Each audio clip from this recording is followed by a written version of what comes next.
Hello and welcome to the Eating Disorder Therapist podcast. I'm Harriet Frew, eating disorder therapist, here to support you in overcoming disordered eating and finding peace with food. Today I'm going to talk about when you don't want to gain weight in eating disorder recovery. And I just want to say that this podcast is for people of all weights, body shapes and sizes. And if you struggle with an eating disorder or poor body image, you might be feeling dissatisfied with your body and terrified of weight change. So maybe you're listening and you're on an anorexia nervosa weight restoration journey. Perhaps you've been keeping your body below its set point with disordered eating behaviors. Maybe you are just a bit underweight, but you are still having to fight your body to keep it at that place. Possibly you're fantasizing for the body you had, following a strict wellness detox, which was not sustainable, but felt so seductive and right at the time. I think many of us have this kind of fantasy period of when we lost weight at some point. We sustained it for a bit, everything felt wonderful. It wasn't really sustainable, but it feels that it was this kind of magic time and we're always longing to get back there. Maybe as well, you've had bariatric surgery and you've lost pounds and pounds in weight, but you're now feeling dissatisfied and fearful of any minute body changes. So I think it's really understandable that weight gain brings up fear, as weight loss and thinness hold so much value in society. They shouldn't do, but they do. So when you've lost weight, you've probably been praised and validated by your friends and family, and this has probably made you feel good. You probably felt feelings of acceptance and approval. Who doesn't want to feel that? And you may have had some hugely difficult life experiences that have crucified your self-worth and self-esteem in the past. So understandably as well, I think in the society that we live in, if you are then at a lower weight, it often feels protective and safe as a barrier against an unsafe world. And maybe your inner trust muscle is weak. Maybe you don't trust yourself. Maybe you don't feel likable or worthy. So outside approval of being smaller is the way to access security and greater calm. And you really don't want to let this go. And being thinner is highly valued in society. It's toxic, but it's reality. Then you feel safe, successful, and morally superior to have the self-discipline to control your food. Chasing thinness as well can be protection from the struggles of life. Controlling food and your body appears to be a worthy goal and preoccupation that you can get really focused on. When life is overwhelming or chaotic and busy, it's the one thing that can offer safety, because then you're distracted and preoccupied by your next meal or the number on the scales. You get relief and numbing from the demands and expectations of the world, and this isn't usually a conscious process. And the descent into the disorder is often gradual and involuntary. So if you recognize yourself here, hold self-compassion, because sometimes your inner struggles are overwhelming and you're not ready yet to let go of controlling food. So just acknowledge that. Okay, and then the bonkers over-evaluation of health through wellness in our society. So societal values are definitively skewed to the detriment of our mental well-being. Look glossy, perfect and aesthetically pleasing. Do all your morning routines and acquire the desirable objects of success, and happiness will be yours. Now, even though some wellness routines are a wonderful form of self-care, we don't have to completely throw out wellness. They're not the route to nirvana, self-fulfillment, 100% great mental health.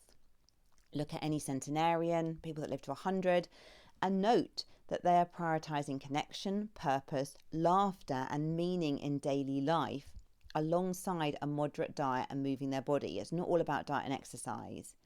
Now instead, in Western culture, many of us are anxiously obsessed with wellness to the point that our nervous systems are in high alert when we stray 1% away from eating clean. And sadly, diet and wellness culture will validate your body shape, never mind the sabotage or destructive route to get there. So inwardly, you may be starving yourself, preoccupied with food, whilst others are asking you for weight loss tips. It's deeply confusing and it reinforces the belief that weight equals worth. So before you know it, your day is peppered with comparing, scrolling, weighing, mirror checking, self-berating, calorie counting and more. And if anyone could read your thoughts in a bubble above your head, heaven forbid, who would want that? Your focus is entirely down the rabbit hole of food and body preoccupation. So, how to address your fear of weight gain? Firstly, loosening the grip of control. Okay, this can often feel really scary because you feel terrified of weight change. An unplanned eating episode can leave you convinced that your scale weight has immediately increased several pounds. You look in the mirror and you can see the changes. You're convinced. So when you have an eating disorder, you're often seeking a sense of control. Control of body weight or portions or macros or grams, and the control brings a temporary feeling of certainty. And you invest vast amounts of energy in planning and preparing your food in detail. But it's impossible to win and achieve your standards, and you actually feel increasingly out of control. Because the tighter you try to control, the less in control you actually feel. So interestingly, letting go of control and allowing things to happen brings greater peace. Now, thinking back to my own days of struggling with bulimia, I would precisely plan out every food morsel. Then something would knock me off track. For example, I might be offered a biscuit at work and I would wish to join in with others, but I would eat one and feel an overwhelming loss of control. And because of the extreme rules that I was holding myself to, this biscuit would feel so devastatingly wrong and I'd feel guilty, out of control. I'd then imagine my body expanding and all manner of dreadful things happening. And the backlash towards the over-control would often lead to a huge binge or blowout due to my faulty, fearful interpretation of the event. But in recovery, I noticed that food had more ease around it when I learned to loosen the control. I could allow life to happen rather than making it happen. And this felt incredibly scary to navigate as my self-trust level was on the floor. But over-control is rooted in fear. You catastrophize, fortune tell, and predict the future with incredible angst, intense fear, minimal trust. But have you considered that your fears might be unfounded? What if a biscuit makes no difference and you panic and your panic is blocking change? What if you could eat a biscuit freely and enjoy it, moving to a place of allowing? And what if you could experiment and seek out a biscuit that's truly tasty and yummy to you? What if you could trust yourself to experiment? Because many of your fears are unrealistic, catastrophic, and basically just not true. They're what ifs. So be careful of the stories you're telling yourself around your rules and control. Next thing to think about, how do you know that weight change is going to be so terrible? So control is a result of being attached to a specific outcome, an outcome that you're sure is best for you, as if you always know what's best, but maybe you don't know. How many times have you worried about something that never happened? Hands up to this one, I've done this multiple times in my life.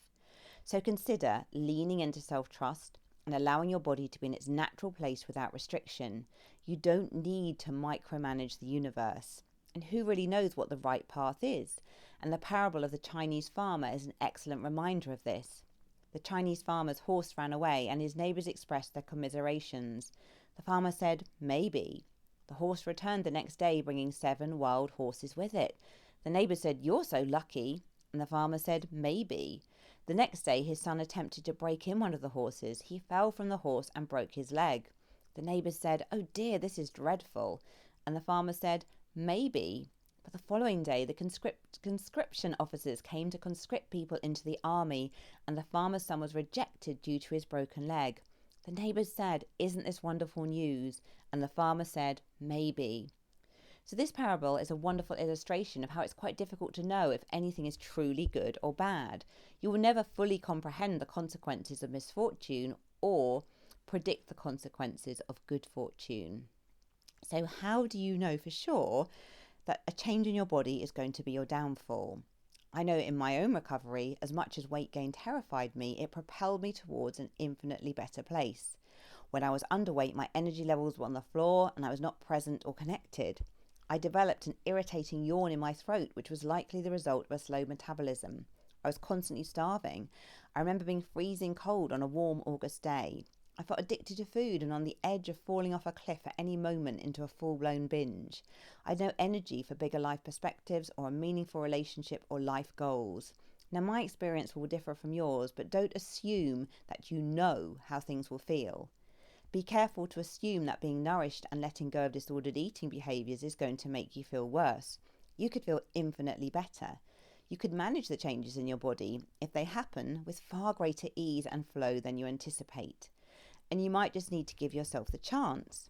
You are imagining the ferocious bear lingering in the shadows and devouring you in one bite, when maybe the bear doesn't exist. And you probably thought that a smaller body was the answer to all your problems, but in your heart, you know that this is not the answer. Trying to control your body hasn't been the recipe for success and joyful living.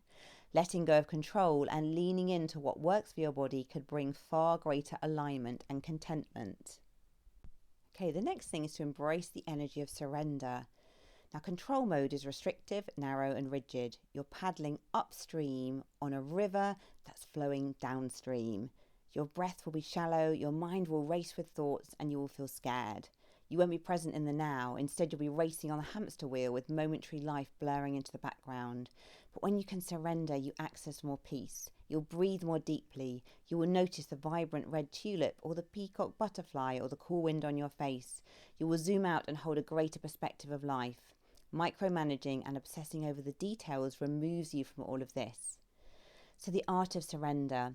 Surrender means to let go and stop fighting with yourself, to stop battling with the natural flow of life, to stop pushing against reality, but to live in the present. Surrender is acceptance of what is and trusting in life and feeling safe without your directing, controlling, manipulating. And it doesn't mean being passive to life. It's acting from a place of surrender energy. And paradoxically, letting go of control can feel sweeter and produces better results.